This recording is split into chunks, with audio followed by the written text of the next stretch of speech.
What if I told you there's a golf club that doesn't own a single course? No sprawling greens, no exclusive memberships, no velvet ropes, just a phone app and a network of 100+ courses across the country. This is NewClub, and it's rewriting the rules of what a golf club can be. Let me tell you why this feels like the most radical experiment in golf culture since the invention of the driver. You see, NewClub isn't just another membership model. It's a direct challenge to the elitism that's plagued golf for centuries. Traditional clubs have always been gatekeepers, $20,000 initiation fees, private memberships, and a culture that often feels more like a country club than a sport. But NewClub charges $1,650 a year and gives you access to everything from Firestone Country Club to public courses in Cleveland. Personally, I think this is the most exciting thing to happen to golf in decades. It's like Netflix for golf, but with more cart fees and fewer binge-watching options. The founder, Matt Considine, is a fascinating case study in how passion can collide with business. He grew up in Akron, caddied at Fairlawn, and even ran carts at Firestone. But here's the twist, he almost quit golf entirely. At 20, he fled to Ireland, left his golf bag behind, and only rediscovered the game after playing on a team with nurses, bankers, and fishermen at St. Andrews. That experience, where everyone from the local grocer to the CEO teed it up together, became the blueprint for NewClub.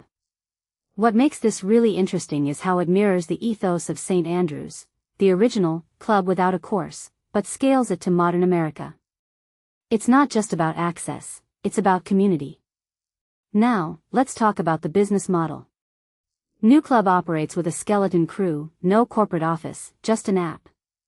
They're lean, mean, and fiercely efficient. But here's the catch. How do you build loyalty when you're not offering the exclusivity that traditional clubs thrive on? The answer, it seems, is in the storytelling.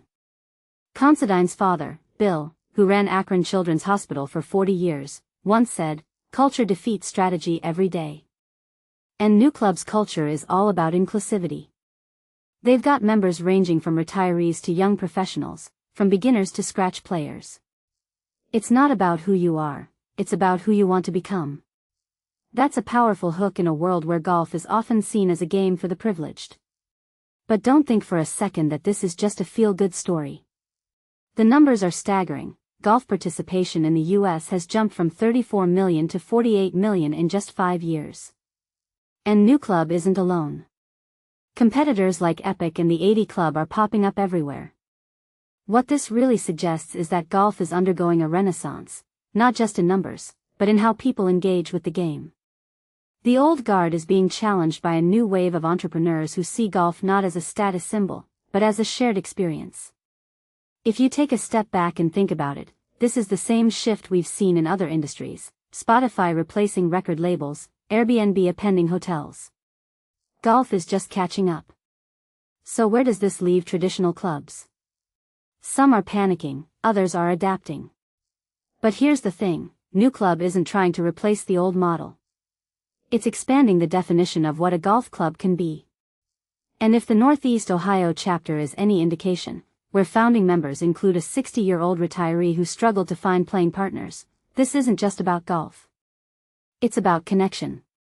It's about finding people who share your passion, no matter your background or skill level. A detail I find fascinating is how Considine's father, who's a man used to running hospitals, admires his son's focus on purpose over profit.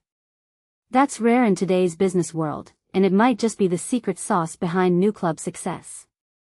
As for the future, the co-founders are eyeing Detroit next. And who knows, maybe one day, NewClub will have chapters in every major city, turning the idea of a golf club into something entirely new.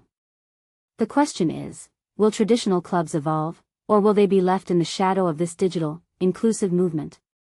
I'll leave you with that. What do you think? Would you join a club that doesn't own a course? Let me know in the comments.